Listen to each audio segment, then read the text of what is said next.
Thought Bubble Audio.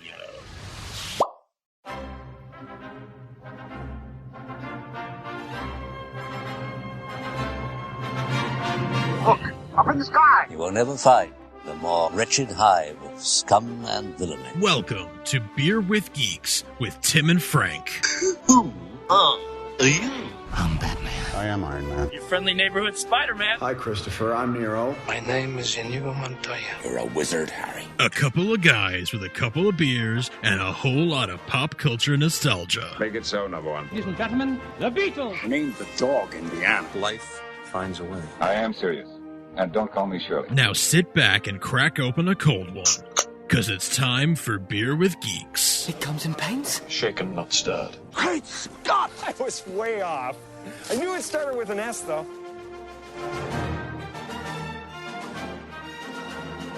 My dear mademoiselle, it is with deepest pride and greatest pleasure that we welcome you tonight. And now we invite you to relax. Let us pull up a chair, or if you're in the car, you just stay sitting, as we proudly present Beer with Geeks. Ding. Beer with Geeks. Beer with Geeks. I didn't think beyond that line. I can't believe I got that far. How are you today, Frank? I'm good. How are you? Stop talking like that. I will not be able to sustain that. No. I will offend all two of our French listeners. That is probably true. Yeah. I am doing well. How are you, my French friend? I'm doing very well. Actually, I am French. I was going to say, you have French heritage. I have very strong French heritage. There are streets named after my family in France. That's right. The Ruse. No, I'm just kidding. All the streets. Rue Frontenac, Rue this, Rue that, Rue everything. No, just kidding. Yeah, it's all his family. Yeah, actually, my French family, if you're a Harry Potter fans, Nicolas Flamel, the real alchemist, lived in France. The house that you can still visit as a tourist, I almost said tourist trap, as a tourist spot. Yeah. In Paris is on the street named after my family. There you go. Cool. Mm-hmm. So, know what else is from France? What else? Do tell. Baguettes. Yeah. I love baguettes. Yeah, oh, me too. So good. Do you like Marie's the best? I do. They come out slow though, don't they? She's got to hurry. Yeah, she's got to hurry up. Yeah. Okay, so where does Beauty and the Beast rate on your pantheon? Wait, we're talking about Beauty and the Beast? Oh, I thought we were just talking about French things. Oh, yeah. Marie, the baguettes, hurry up. Anyway, where does it is my number one Disney I figured film. people knew we were talking about Beauty and the Beast at this point. If you didn't, then you don't deserve to listen this to is not the podcast for you. This is not the episode. This is not might just at least be the episode. If you don't know Beauty and the Beast, get out. Yeah, exactly. Of this interspace that we are. This has gone far enough. I'm in charge. Beauty and the Beast. It is my favorite Disney film. It's your favorite Disney film? Full stop. Really? Easy choice. Anytime anyone asks, I am notoriously bad at picking favorites of anything. That's so true. I'm bad at it. That is so true. I'm so bad at it. One of your defining qualities. Yes, isn't it? it's one of my biggest faults, honestly. Is people like, what's your favorite song? Oh, I can't pick it. There's so many. Like, what's your quote from this movie? I don't know. Can I give you 5? Like, I can't. I can never just pick one favorite. This is my favorite Disney movie. Always ask you what your favorite is. You do, and I'm always like, I feel really bad, but I don't have one favorite. I know. But if I said, what are your 5 favorites? I can make a top 5 list usually. You could make a top 5, but then you'd be like, but here's a runners up. Another one. Here's a runner up. Make it 7. Right. Yeah. Right. No, I do have a hard time narrowing it down. Like I like to be a completist, and like mention everything. But every line from the whole movie is my favorite. My favorite line is the script. Yeah.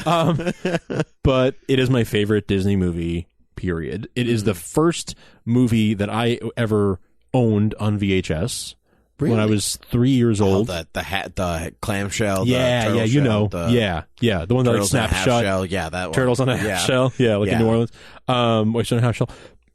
Yeah, the white case that like snaps together. The old VHS cases. I had that. I got it for Christmas when I was about 3. And from a neighbor, actually. It wasn't even from my parents. It was from my next door neighbor.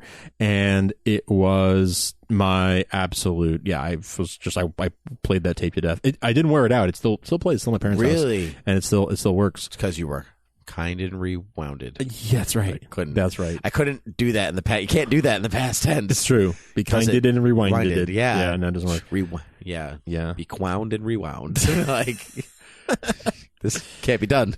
Yeah, it's hard. But it is, so it was, one of the first movies I remember seeing. Wow. And I watched it so many times in childhood. I really absolutely love it.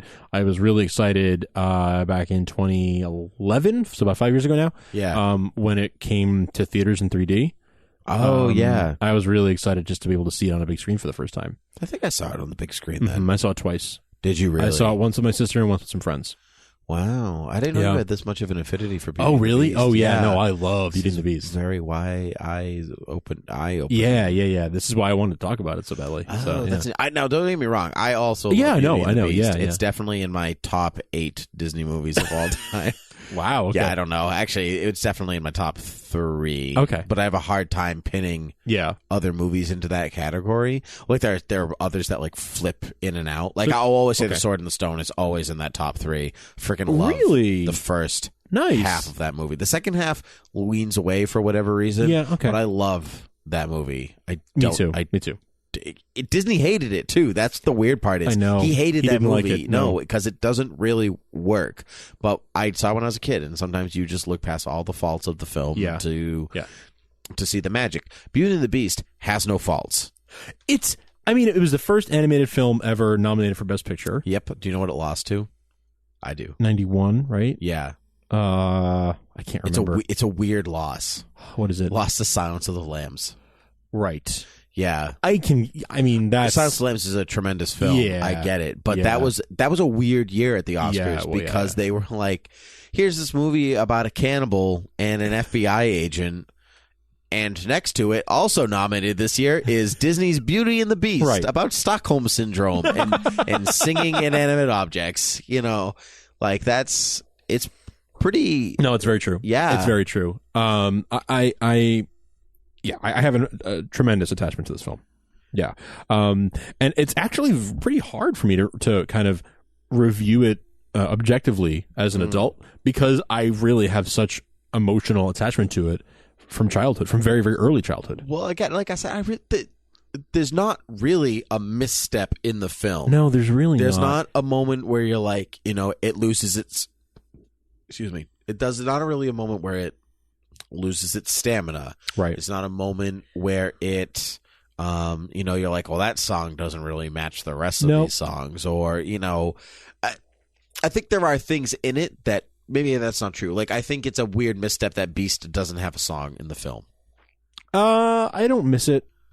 I don't really miss it. I mean, he's got his moments to sing.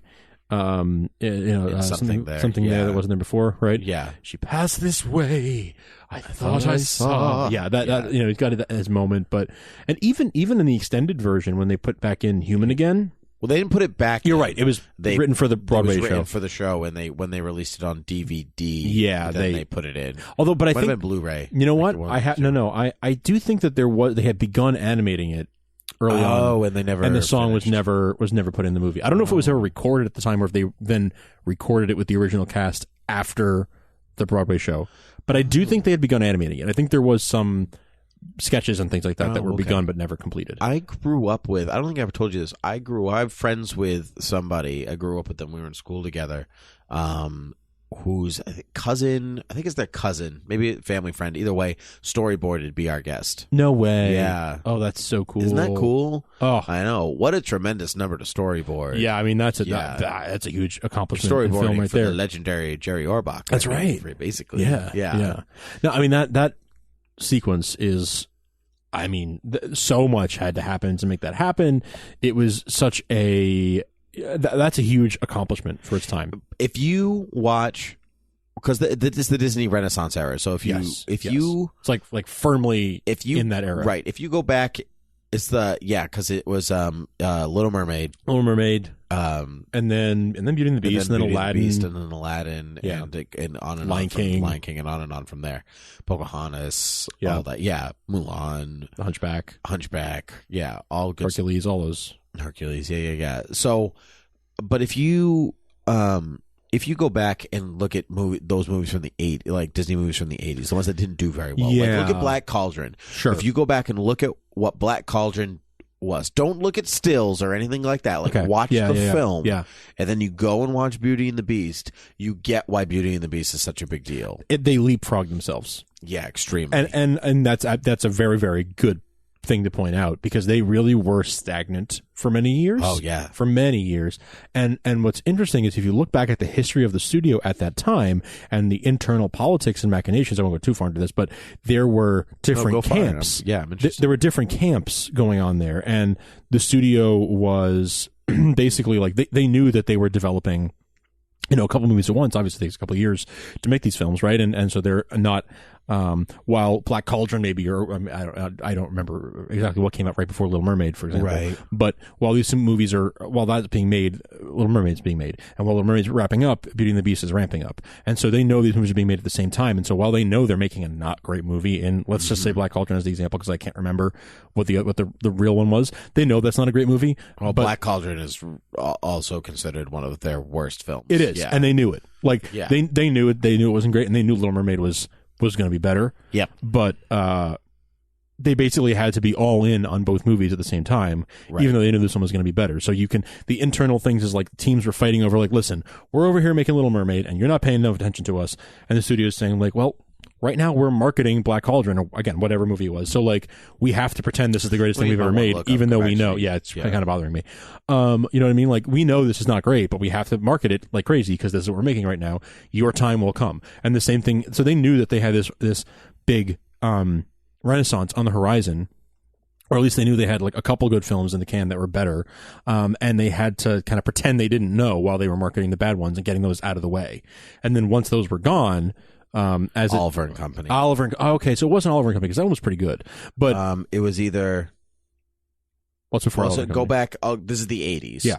Fox and the Hound in 81. Okay. Black Cauldron in 85. Okay. Great Mouse Detective in 86. Brave Little Toaster in 87. Oh, yeah. Who Framed Roger Rabbit 88, which doesn't really count. That doesn't really count. Oliver and Company in 88. It was Little Little Toaster. In 89. It was Brave Little Toaster. Brave Little Toaster was 80, although Oliver and Company was November 18th, 1988, and Little Mermaid was November 17th, 1989. That's what I'm saying. Like those were being made at the same time, but Brave Little Toaster was finishing up while Oliver and Company and I loved the Brave Little Mermaid. Toaster when I was a kid. I didn't really care for it, but I loved Oliver and Company. Loved it. I've never seen Oliver and Company actually. Oh, Billy Joel. Yeah, see Fox and the Hound, Great Mouse Detective. I love those movies. So even it's funny though. Because, I don't really care for them, but I didn't see them until I was a little bit older. Oh, that's interesting because even it's Like funny 10 though because even when you say like the 80s wasn't a good time for Disney movies. If you go back, those movies are still well regarded.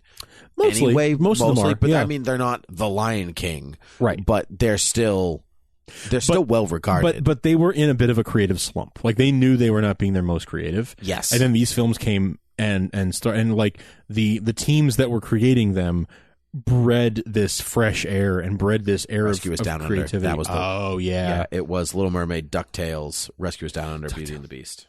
Yeah. So you had your good and your bad being made at the same time is my point. And they knew it. And it's so refreshing to see them come out of this cycle of just sort of movies that were okay for the most part. They weren't the box office smashes. They weren't the box office smashes, and they needed the company that they needed the Disney. The company needed it to be, yeah. And they weren't these artistic masterpieces. God, can you think that Disney was having a bad time in the market? Like, right. Can you even imagine that today? Right, with what Disney does, right, with what Disney's become, like, yeah. But I mean, it's just amazing. And so yes, you look at those movies and you look at, I mean, even Oliver and Company, which I really enjoy. You look at that, and then you look at Little Mermaid or Beauty and the Beast, and they leapfrog themselves, twice over.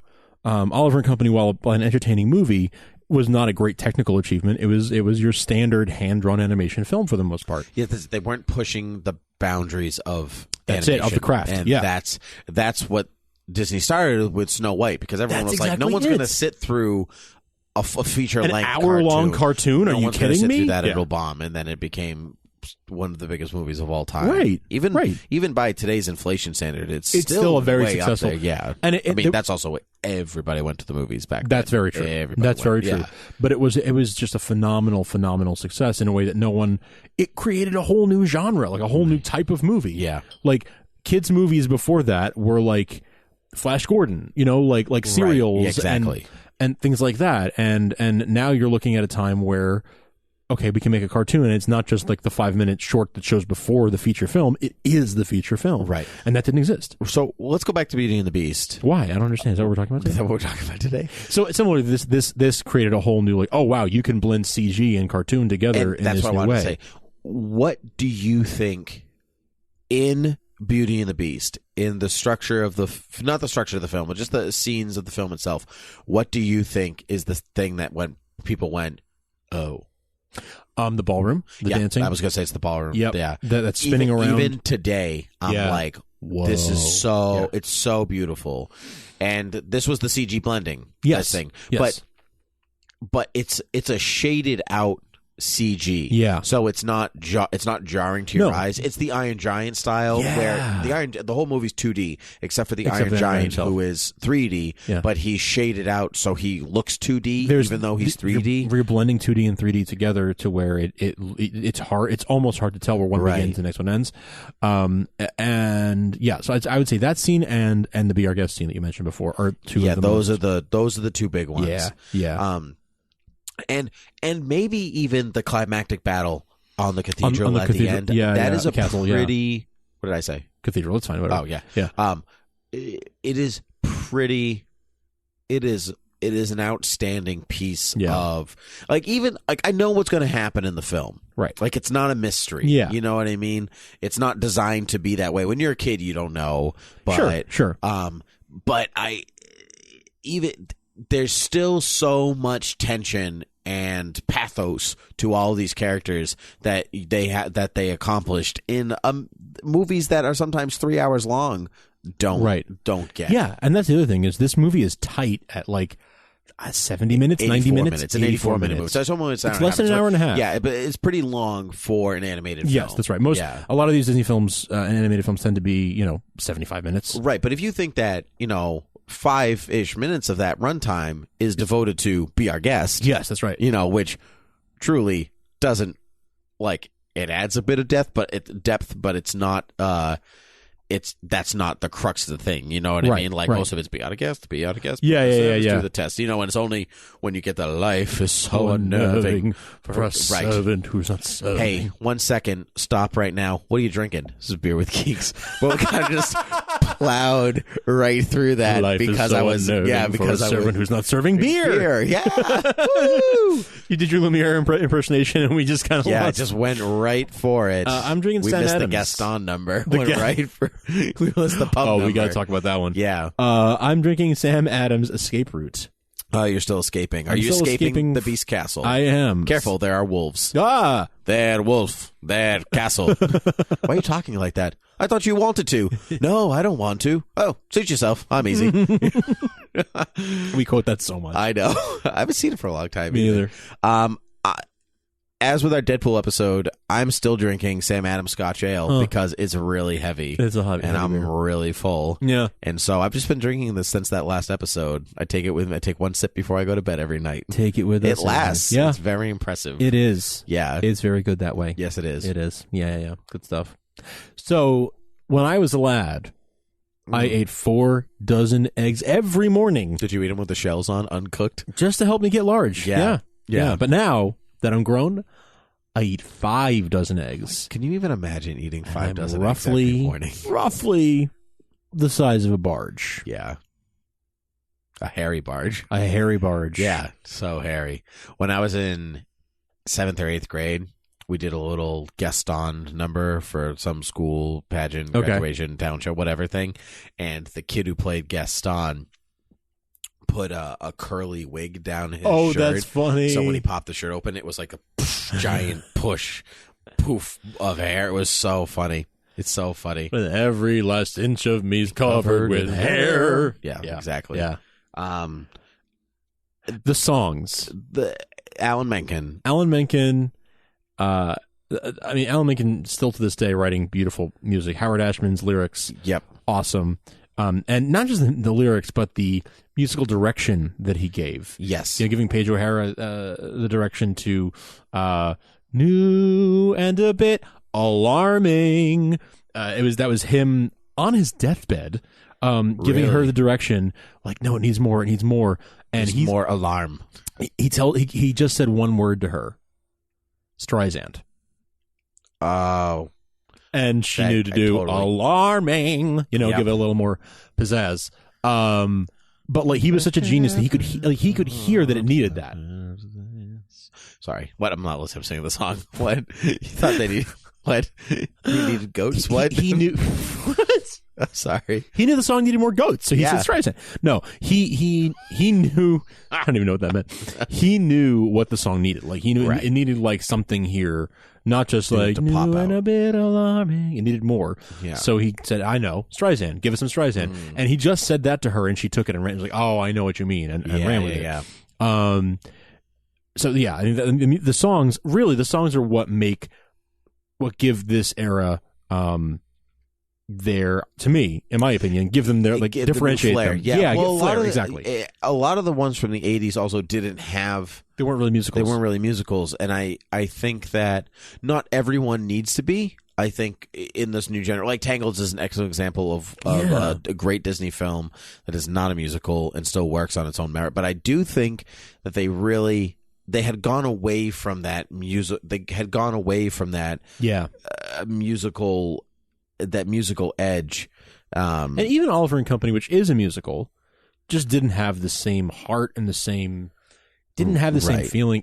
It kind of felt like, a DreamWorks film that would come later or something like that. Well, it's kind of slumped off with a little bit of Sleeping Beauty, and then because there were some, and then 101 Dalmatians had even less. Yeah, and then Sword in the Stone had some less, and when you get stuff like Jungle Book and everything like that, but like The Rescuers, Fox and the Hound, all that stuff, like none of that. That was late 70s, early 80s didn't have Maybe that's why I think like that time wasn't as good, because as a kid they were comparatively more boring to me because they weren't musical.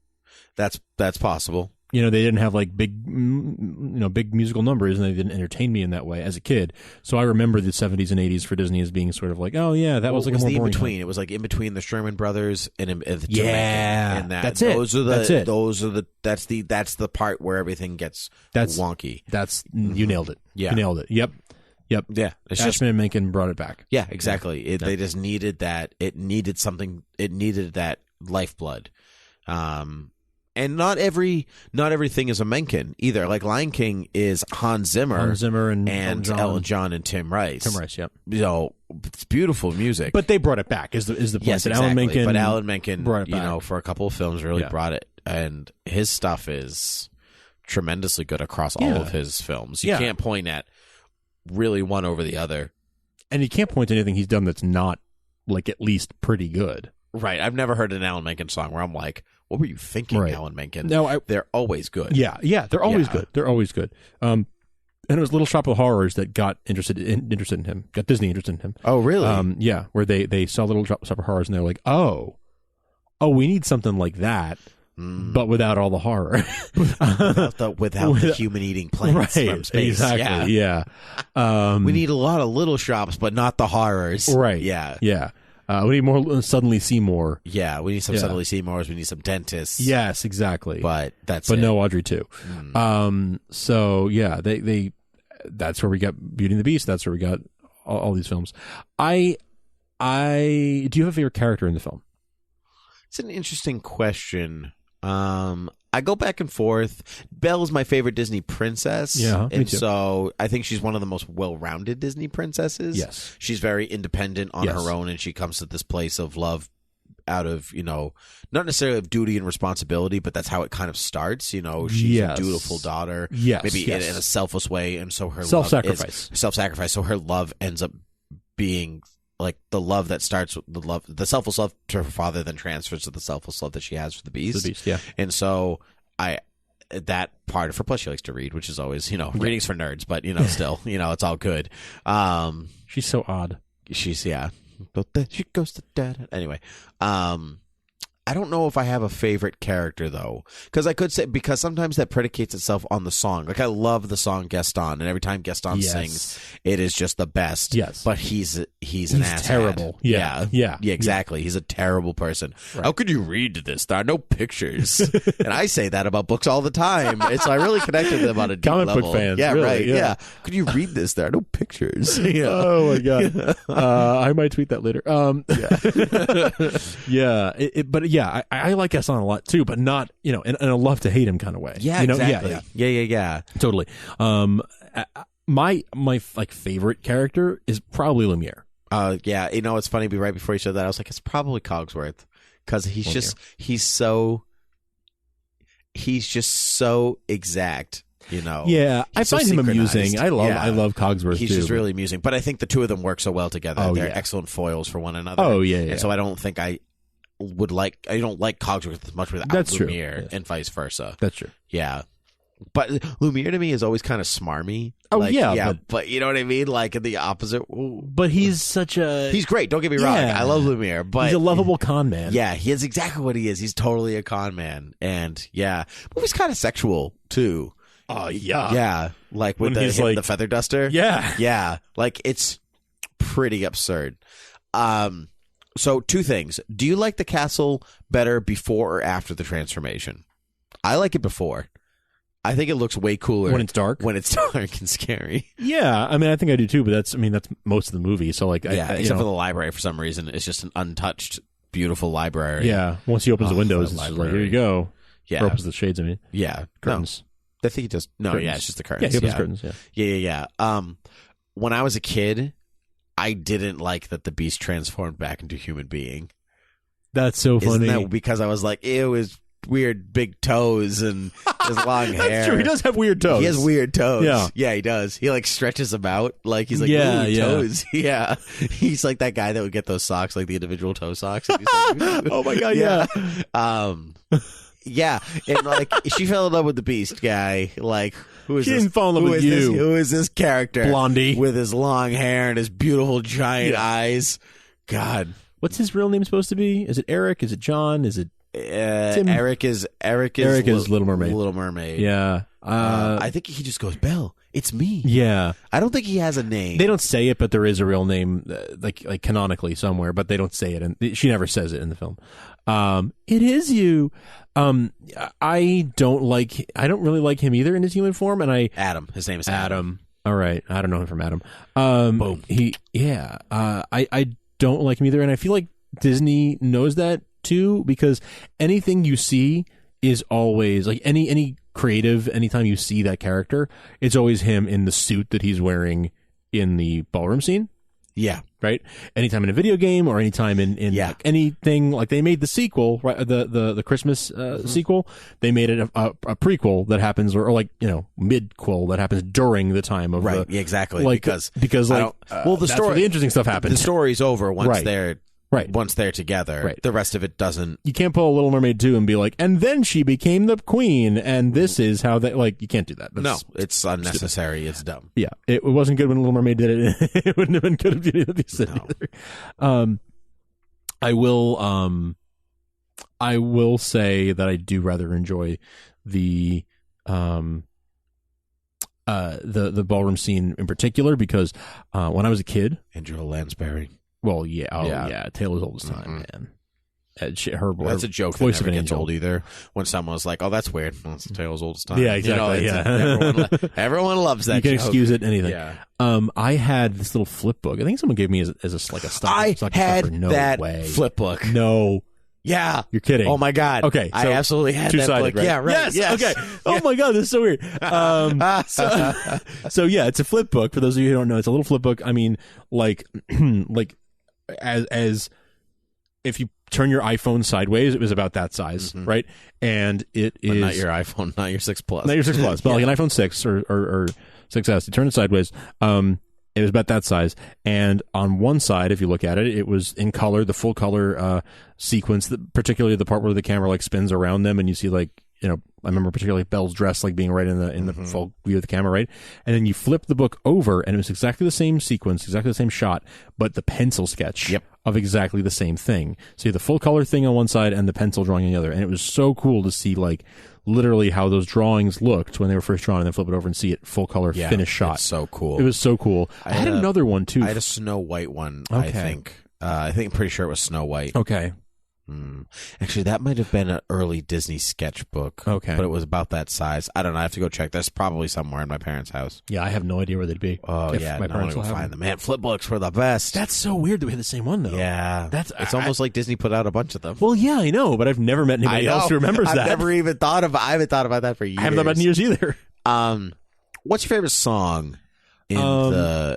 Well, Be Our Guest is probably the favorite song, but we mentioned that a lot already. So it can't be your favorite. It is my favorite. It is my favorite. Yeah. No, I can definitively say it's my favorite. Yeah. But I don't have much more to say about it. So my second favorite would then be I don't really like. You don't need to pick a something second there. favorite. No, I know it. It's just like, what's the title? It's something there that wasn't there before to the title. Something Must there. be something there. It's something there. Before. Yeah. That would be my second favorite for sure. But this movie, I have a lot of like easy like that's my favorite movie. That's my favorite song. That's my favorite scene. That's my favorite character. Is my second favorite song as well. My first is Belle. Oh, nice. That opening song is it just. Oh, the whole thing. It's got all the big pieces that you need. It's got all the fun. You can sing it anywhere. Actually, when I was in France a couple of years ago now, quite a while. We were in a very small French village, and the bunch of us we just walked down the street singing that song.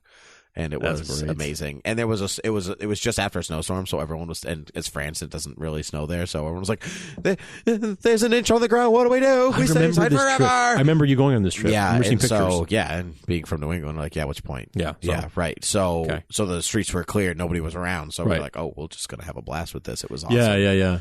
It wasn't like everything closed. Everywhere you went, stuff was closed. Everything was closed. Yeah, yeah. It was like the beast had come to town. Yeah. Crazy old Maurice. There's another one that was crazy old Maurice. And we quote that a lot. LeFou, I'm afraid I've been thinking. A dangerous pastime. I know. The crazy old Coot is Belle's father. Wacky old Coot is Belle's father. What did I say? Oh, crazy. Yeah. Get out of here. Wacky old Coot is Belle's father. And his sanity is only so. Anyway, when he said, okay. Wheels in my... All right, so when I was a kid... Kraft macaroni and cheese, right? One of the shapes they used to have were like these little like circles with these weird like pattern designs and stuff. Yeah, sure. We used to call them wheels. Yeah. And so when I watched it looks like a wagon wheel, right? Yeah, exactly. Like, yeah. So when I watched Beauty and the Beast when I was a kid, he'd be like, the wheels in my head have been turning. My mind would always go to the macaroni and cheese, Kraft macaroni and cheese wheels. And like, because they're in your head. Yeah, they're in your head. The wheels. Well, when you're a kid, you take everything like as you know it. You don't get metaphors, right? Or, similes or anything like that. Analogies. You don't get that stuff. So it's like the wheels in my head have been turning. Squish, squish. Like cheese. No, that's one mac and cheese. Yeah, right. Oh man. An excellent. It's an excellent. It's a top-notch film. It's a top-notch film. It's an excellent Broadway show as well. I never got to see the Broadway show. It is. I think it's their most faithfully adapted. They didn't really change or do anything to it. It was the first one, wasn't it? Yeah, they just added songs. Yeah, but everything else is the same. Was it the first one, or was Lion King the first one that was adapted? No, Beauty and the Beast is first. Okay, yeah, pretty sure. Yeah, I remember when it closed, I was very disappointed because I never got a chance to see it, and then it came to Boston very limitedly. It was like that one weekend. 1 week. Yeah. One week. Yeah. It was like 10 performances or something like that. Mm-hmm. And the demand was so high and the tickets were so expensive, I just couldn't. And I had already seen it, so I didn't bother. Yeah. But I would have loved to see it. I've seen it twice. So. Nice. Yeah. But I did get to see the half-hour version that they do in Disney World. Oh, that's fun. They do a little, or at least they used to. Last time I was there, almost 10 years ago now. They used to do it in Disney Hollywood Studios. Cool. So in Florida. So yeah. Wheels on my head. Now I'm just going to sing the rest of the song. But I know, me too. Anyway, you can find us on the interwebs. Yeah. At Beer with Geeks at pretty Twitter, much. Facebook, Gmail, Overcast, iTunes Podcasts, Satchel Media, all the fun places. Beer with Geeks. Rate and review us. We appreciate love and star reviews or little hearts. That's right. Depending on where you're viewing us, all the fun places. Send us a message. What do you think of Beauty and the Beast? What's your favorite Disney movie? All the fun things. All the fun things and all the fun places. Right. Something. That's a song from Beauty and the Beast, right? No. Nope, didn't think so. Well, anyway, till next time. Right? Cheers. Cheers.